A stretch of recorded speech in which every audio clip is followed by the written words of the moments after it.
It's time to accelerate. Hi, I'm your host, Andy Paul. Join me as I host conversations with the leading experts in sales, marketing, sales automation, sales process, leadership, management, training, coaching, any resource that I believe to help you accelerate the growth of your sales, your business, and most importantly, you. Hello, and welcome to Accelerate. Yeah, I'm really looking forward to talking to my guest today. Joining me is Brian Burns. Now, Brian is the host of a very popular podcast titled The Brutal Truth About Sales and Selling, which is a great name, and author of a book called The Maverick Selling Method, Simplifying the Complex Sale. Brian, welcome to Accelerate. Great. Thanks, Andy. It's great to be here. So take a minute, introduce yourself. How'd you get your start in sales? Because I know you were trained as an engineer and then moved into sales. Yeah, sure. I think we have a similar background and a sense of starting with startups, but I started as an engineer and then became kind of a sales engineer before the sales engineer role really existed. Mm-hmm.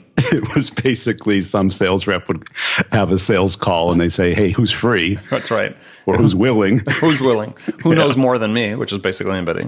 Yeah. So I was kind of the ponytail guy who kind of would go out and explain how the product would work. And at dinner one night, I realized over casual conversation that sales rep was making almost 3 times what I was making. And you were doing all the work.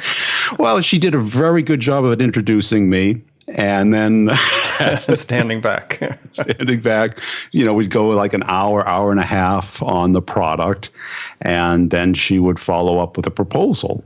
And I think I could introduce myself and I think I could figure out that proposal part on my own. Mm-hmm. But, since then I've learned that it's a whole lot more than that. And I was dramatically underestimating the amount of effort and complexity. Sure. But I mean, it is a sort of an interesting conundrum, though, that we see, and especially in tech companies and startups. When I was in charge of sales teams at startups, oftentimes we wouldn't pay commission while we were in the early stages of the company because no sale got done without the engineers being, absolutely involved, as involved as the sales rep, and it didn't. There's no sense of fairness there, paying the sales rep more when they couldn't have possibly gotten the job done without the engineer. Yeah, it is a conundrum, and it's hard to do right because even when I was a sales engineer, in the following job, there was no bonus. It was pure salary. And when you're traveling a lot and, you're being, kind of forced into very uncomfortable situations at the end of the quarter and and your weekends aren't necessary, and the sales rep would say, well, I can't help you, so I have to go home. And I'm like, okay. Yeah, I was reminiscing with somebody once about a boss forcing me. He really wanted to get this order before the end of the quarter. And the customer knew the game, right? They knew that if they just waited, held out, the price was going to get better. And I told him, I said, look, we'll get this order January 1, and the margin will be much better. But I was having to call the customer at home on Christmas Eve, like 8 p.m. on Christmas Eve to get the order. So, yeah, not good stuff in general. Right. It's very difficult. So then I got into sales, and I just at first, I didn't really like it because it was a lot of stress and you didn't get treated the same way. As an engineer, you were treated as, they replaced commission or bonus with, accolades, I guess. And when not many accolades in sales. No, especially if a deal doesn't come in, no excuses acceptable. But I, very quickly kind of learned the system. And I was always very frustrated because there was tons of sales stuff out there on the door-to-door and the telesales model, the simple sale. Mm-hmm. But there was almost nothing written on the complex sale by anyone who had done it in the last 20 years. So, I constantly was looking for that. And that kind of, motivated me had to come up with it myself. Sure. Yeah. I do want to get into that. But before we get into that, I love that I said the title of your podcast, The Brutal Truth About Sales and Selling. So what are some of these brutal truths? Yeah. So what I see, and I think I do listen to your podcast, so I'm very familiar with a lot of your views and agree with agree with them. I think that there's two ends of a spectrum. There's the hardworking crowd, the people who I think it's kind of a cop-out, who just say, work hard or grind it out, hustle more. And, I can certainly put the names to that mode. And nobody goes, that's great stuff. But that's a cop-out. It's like no one's going to say, oh, that's bad advice. It's not bad advice. It's good advice, but it's not complete advice. Exactly. Yeah. And then at the other end of the spectrum is the silver bullet crowd that says, oh, all you have to do is buy our product, take our methodology, and everything will work perfectly. 300% improvement in sales. Yeah, I guarantee it. Right. Those things always drive me nuts when I see that. Every time there's a methodology or some sales trainer or something, it's like these percentages. This is what you're going to experience. It's like, I don't know. I was gonna say it sounded a little Trumpian, but I don't want to get into the political side of things.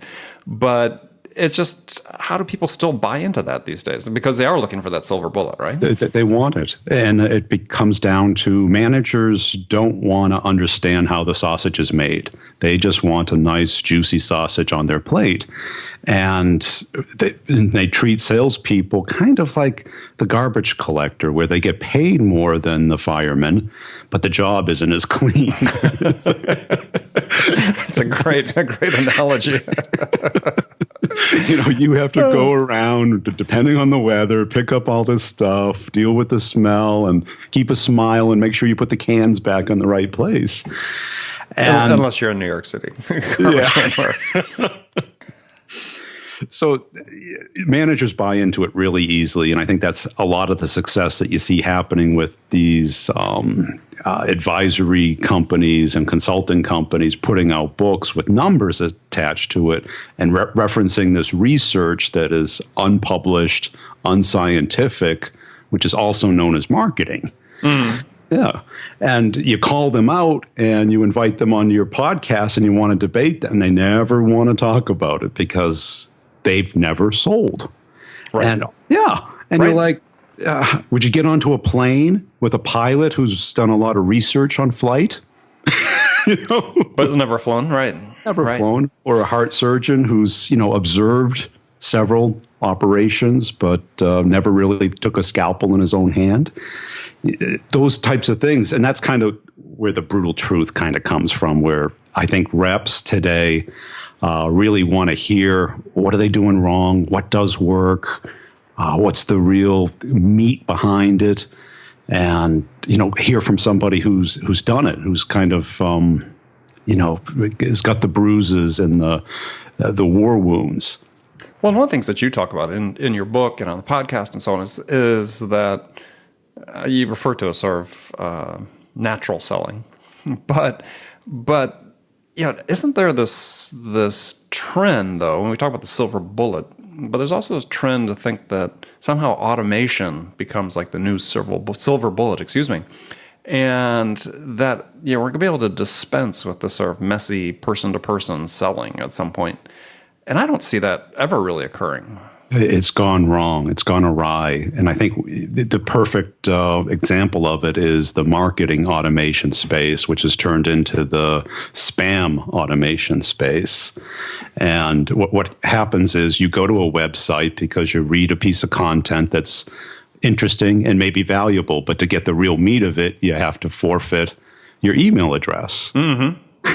You didn't want to learn about the company. You didn't want to be contacted. And you probably don't want to be on their list. But you did want that juicy piece of content that, promised a lot of answers. So you give it up.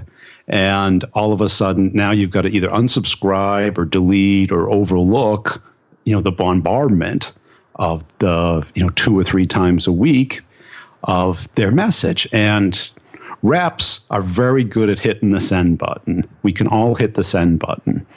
And we're all looking for the magic script.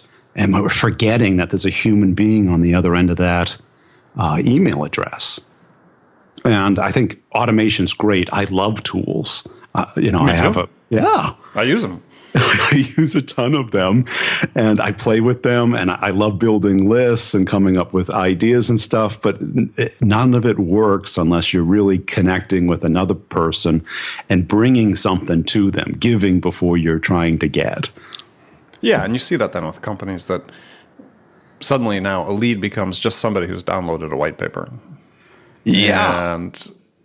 And that sort of compounds the difficulty, right? It makes it worse. I think the inbound thing has increased the complexity, because even if you read about HubSpot, who's kind of the pioneers in this space, that it causes this enormous problem, because now you've got what are really contacts. And now somebody has to qualify them and turn them into, or identify them as, are they worth something? Are they a prisoner? Are they a consultant in Bangladesh? Who knows who they are? Because they have, M5 at Google, gmail.com. That's me. That's the address I get when I sign up for ebooks. Oh, now we know where to find you. Yeah. I mean, I've become a master at the fake names and the fake email addresses. Yeah. Yeah.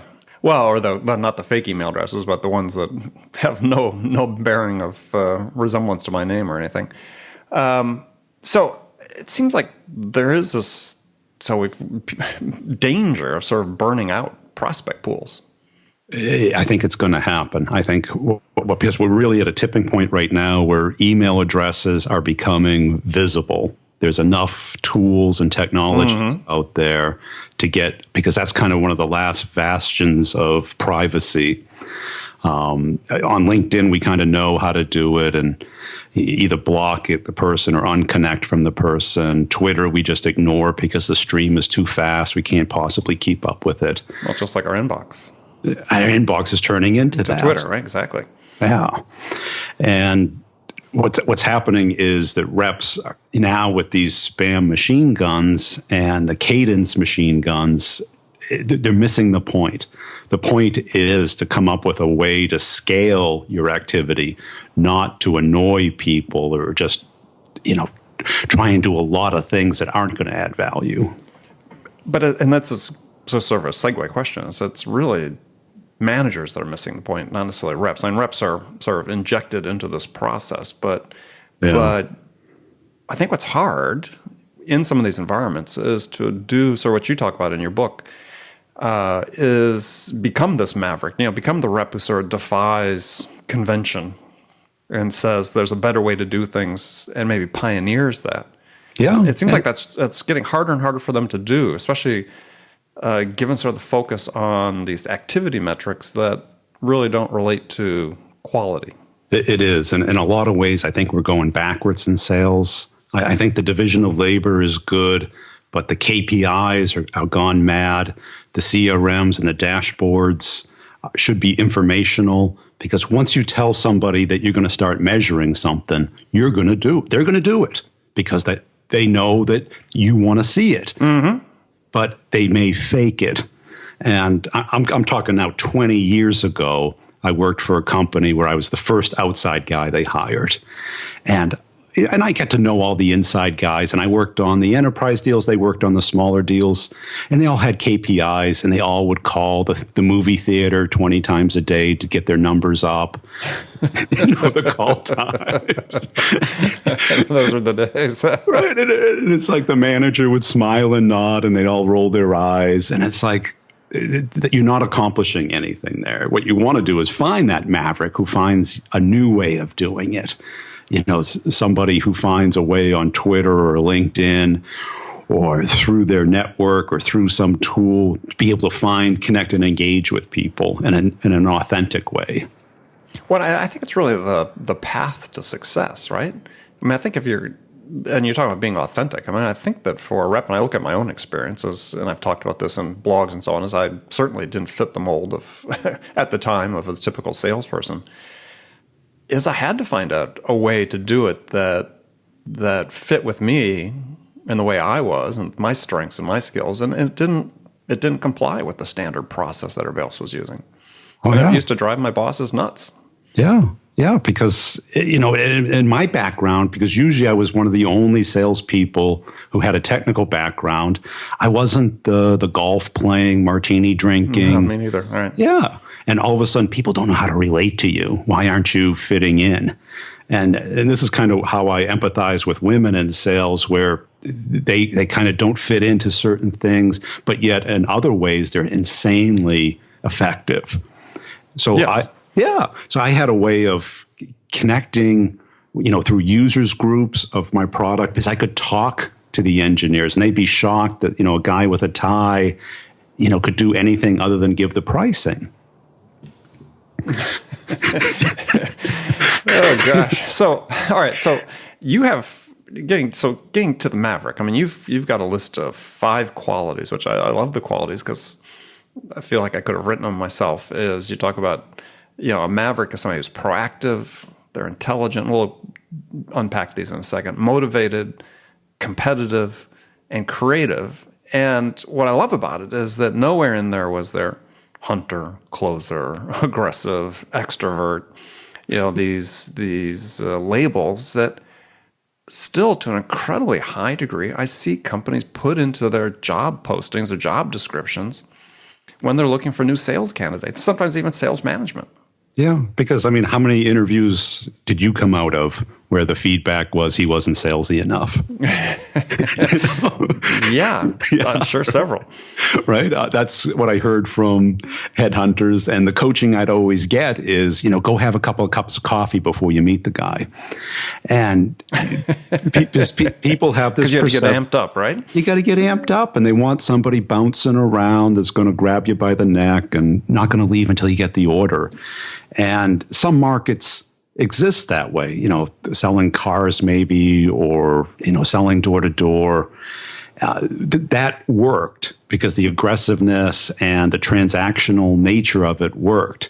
But if you're selling a complex product that people don't really understand, not sure why they need it yet, costs a lot of money, takes multiple calls to get someone to understand it and appreciate the value and to get the money and the piece of paper out of the company, people don't want to deal with that personality very long. And I've had clients where they've asked me not to bring my manager in because... Oh, I've had that. Absolutely. Yeah, I remember sort of tiptoeing around the office on multiple occasions. I mean, I had one boss who was the absolute mentor for me.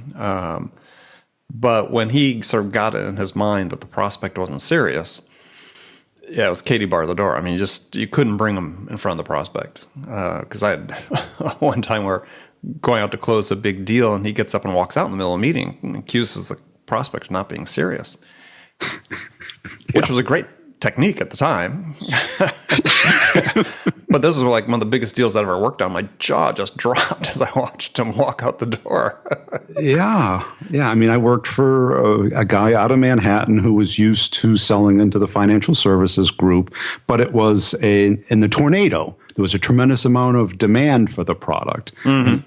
And he talked like people in Manhattan talk, which is, several words per minute higher than people in Virginia, where we were. And the client actually asked him, "Did you use to sell vacuum cleaners?" And he didn't get the joke. Oh, gosh. Yeah.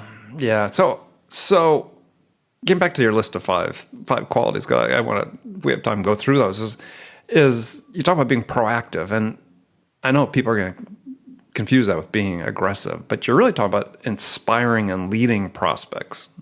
Which is really the job of a sales rep. And it's not to manipulate, persuade, or convince. You have to inspire and lead.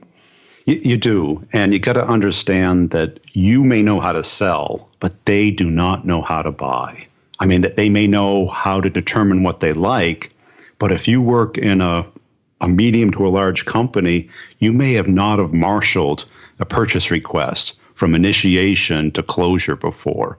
And that, for anybody who's done the complex sale, knows that deals don't really die during the first meeting. You really have to be kind of a C player not to get the first meeting right, where you leave and everybody's happy.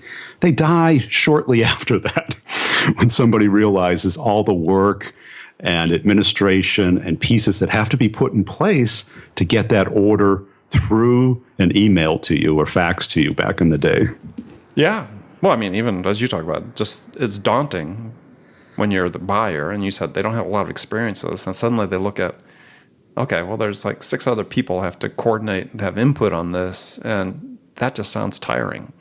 It sounds tiring, and the first time they hear no, they believe it. They don't know how to recover from it. They don't know how to justify it. They don't know the legal process. They don't know, the shipping and receiving process, the installation, the impact that it'll have.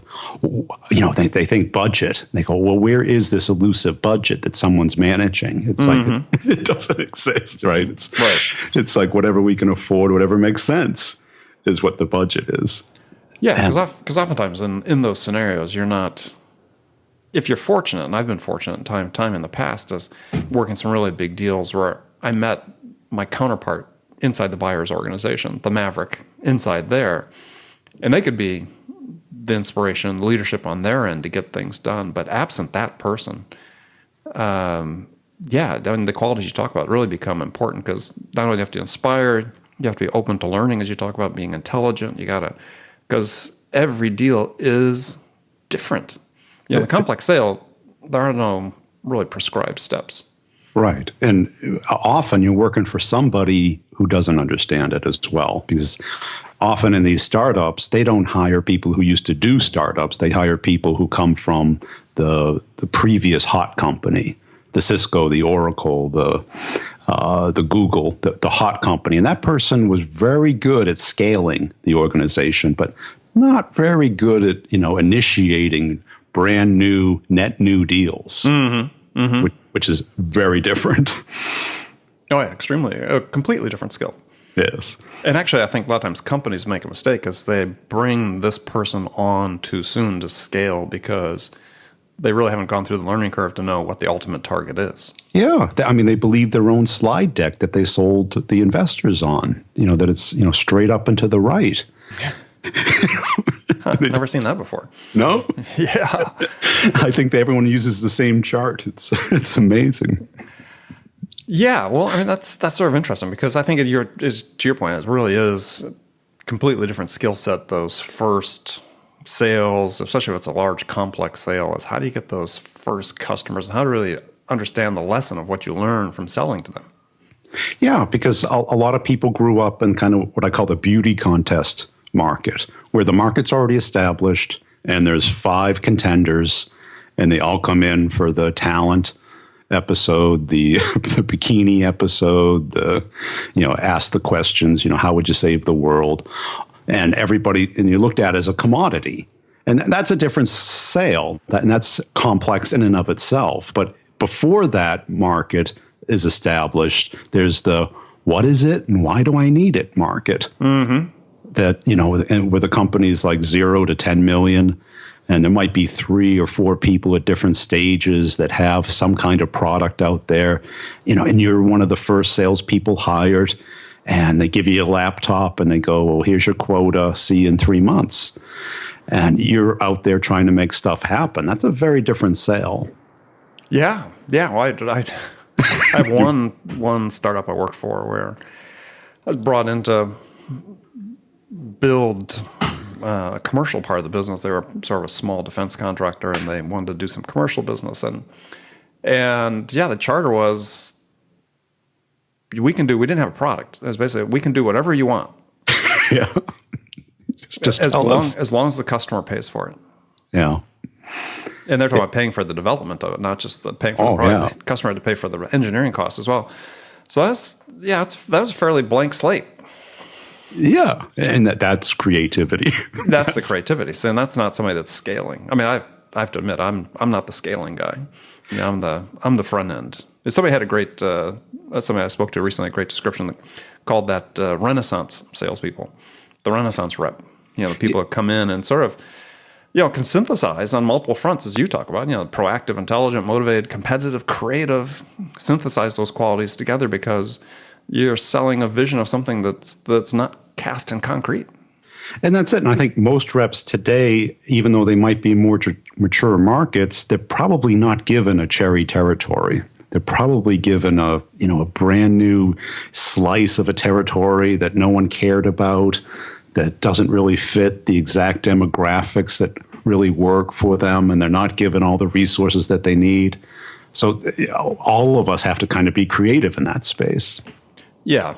Well, that's that. If you're in that place as a rep where you're not getting the cherry territory, that really sucks. And I've had to go into lots of companies and sort of help them say, okay, after these first 4 reps you hired, everybody else has failed. Now, there's a reason for that, is that these 4 have all of the business.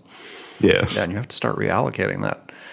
Another tough challenge. So before we get to the last segment of the show, so I just wanted to ask her one question about back to the brutal truth. So why is it that some of these people that have these methodologies are just not adapting them to what's really occurring in the world today? I think it's hard. I think it's also that they haven't sold, that the facilitators haven't sold themselves. They're pretty much facilitators. And I'm sure you were put through all the major methodologies, and I liked it. I liked the courses, but they really didn't fit what I did, and that's why I had to kind of come up with something on my own, because the problem wasn't how I asked questions and in what sequence I asked questions. The problem was that deals got stuck. Deals would get stuck, and I had to break the sale into the tiny pieces that really have to take place, and nobody talked about that because the people who wrote those courses sold in the 80s. In the 90s, they were managers, and they then retire and they come up with a course. And today, we're kind of replacing that with, all you need is this 100-page book about what worked at this mega company. And I basically did what someone else did, and we call it something else. And you're like, okay. Sales 2.0. Yeah, and it's already obsolete. Right. Because how many times do you get emails? Well, who's responsible for buying airplanes at your company? Well, that's an extreme example. It's a great question, yeah, because I've got a couple that I'm actually sort of dueling back and forth with these days. Because now I take pleasure. I sort of stop being passive in the face of some of these, and I start responding. And it's like, yeah, I understand that this was an automated mail, part of your cadence. You sent it to me. Somehow you got my name, maybe at a trade show, I breezed by your booth and you scanned a badge or something. But do you understand the effect this is having, not just on me, but, all of your prospects? Yeah. Because it's clear you haven't done even the minutest bit of research into who I am and so on. I went through one company, a SaaS company in San Francisco that was selling enterprise level data management solutions, and an SDR was reaching out to me and wanted to set up a meeting with a regional VP that was going to be in my area. Imagine how happy he'd be. Yeah, well, the regional VP was a woman. So I wrote to the regional VP and said, found her email on LinkedIn. And I wrote to her and I said, look, I got this email. Obviously, I'm not a prospect for this. So what percentage of your SDR's time are they spending doing outreach to people that in no way could ever be a prospect for your product? Yeah. And how does that flow through your process? And wouldn't you like to hear about a better way to do it? Yeah. Yeah. I never got a response. But no, because you can count emails. You can't really quantify quality. And that's the missing piece, because that really takes effort. Looking at a dashboard, you can just check the dashboard off. Sitting down with a rep and say, hey, check out Andy's LinkedIn profile. Oh, he's got a training company. Probably not in our demographic. Might be a great referral, might be a great person to have in your network, but he's not a customer. Yeah. No, and I think that's the trouble with the dashboards. It makes everybody a manager, right? Yeah. I was at a conference not that long ago, a couple months ago, where one of the themes was that in essence, I'll boil it down to is stop coaching your sales reps. And it's like, seriously? Yeah. One-on-ones are a waste of time. Oh, good. And there was like this applause from the audience that was listening to the talk. And I'm like, oh my God. Okay. Interesting. I don't think that's the case. And everybody's listening. They're not a waste of time if they're done right. So anyway, all right, we're going to move to the last segment of my show. We're going to have you back and get into your book, because we really didn't have time to do that, but we definitely would love to at some point. So got some standard questions I ask all my guests, and the first one's a hypothetical scenario. And in this scenario, you, Brian, have just been hired as VP of sales at a company whose sales have stalled out. And CEO, board, anxious to get sales unstuck and back on track. And, sales turnaround has to begin somewhere. So you're in charge. What 2 steps would you take your first week on the job that could have the biggest impact in terms of starting to turn things around? Well, seeing as I do this for a living, and I've heard so many responses on your podcast, and everyone kind of colors it into what they do. But I think since it's stalled, you got to ask yourself what changed. And I typically start with the rep who's doing the best. Then I ask the manager, who's the rep who should not be doing really well, but is? The person who you say, like, I couldn't imagine that person being successful at sales, but he's killing it, or she's killing it. And I interview them.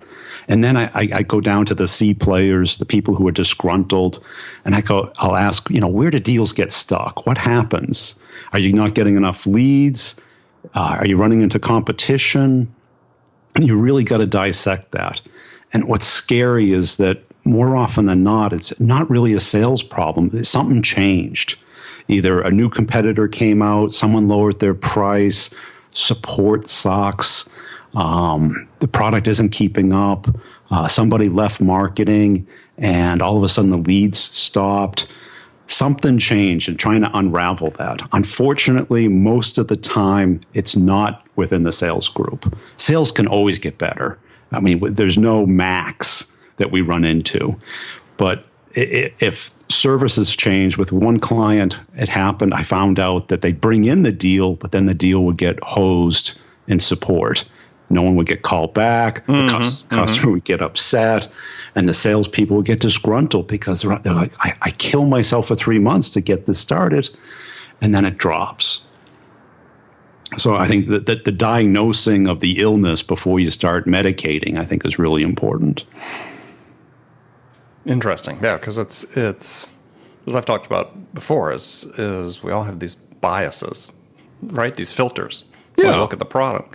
As you talk about so many of the guests, because I've asked this question over 250 times, the bias is always to sales. Yeah, if you have a content person on, they'll say, well, I'll look at the content and see what's the cause that problem there. Or you get somebody who's a CRM person. Oh, I think the CRM is in the way. And it's like, it might be, but I think you really have to diagnose it. Yeah. Okay, cool. All right, so some rapid fire questions for you. You can give me one-word answers or expound if you wish. And the first one is, when you, Brian, are out selling your services, what's your most powerful sales attribute? I think it's my curiosity. And I think the key thing I think that's worked for me in sales is I kind of put myself in the other person's place. And I really try and understand what they're facing, what they care about, and what they need to do to make it happen. Okay, excellent. Who's your sales role model? I would think my parents were both salespeople. Interesting. Both mom and dad. Yeah. Completely different approaches. Yeah. But equally successful. So I think I grew up in that environment where, every time something went wrong, they would explain why it went wrong. That, you were just thinking about yourself. You're not understanding what the other person's going through, and, it's, a politician would go crooked. They'd always say, well, that's whatever's in his best interest. That's what they're going to do. So you kind of understood human motivation. Yeah. And the thing I love about that answer is that we have this tendency, we all have, as we all came of age, to think that we've reinvented everything that went before us, right? Absolutely. So in our generation, we reinvented sales because everybody before us was Willie Loman, sat carrying a bag, and so on. As you learned these lessons from your parents, these are They're these are timeless. sort of timeless truths about sales and dealing with people. Much like I tell people, you want to read a great book about sales, read Dale Carnegie. I mean, Right. written Yeah. in the 1930s, fabulous book, and still so relevant to today. So I love that answer. Okay. So aside from your own book, and maybe aside from Dale Carnegie, what's one book every salesperson should read? What I really liked, I think, over the last couple years, Stephen Kotler's book on flow. I'm trying to remember the actual name of it. I had him on my podcast, and it kind of put things together because you read so many books like Tony Robbins stuff on motivation and neurolinguistics programming and everything. But that emotion that we're trying to get, that flow state, if you're able to get that in sales, and certainly over a long period of time, and be able to manage it, is insanely powerful. Got it. Yeah, no, that sounds great. Well, I'm going to check that one out. Rise of Superman. That's the title of the Name of book. the book, Rise of Superman. Yeah. Okay. Excellent. Okay. And last question for you. What music's on your playlist these days? I like U2, kind of the 80s and 90s rock and roll, I guess. AC/DC is good too. I know that's a favorite. It is. It's a big one on the show. AC/DC. Yeah. And it's actually it's cross generations. It's not just people that were young when AC/DC came out. Something still about AC/DC. It's very enduring. And it's also, I think, a key trigger to get into that flow state. So it's very helpful. All right, we're going to put that down.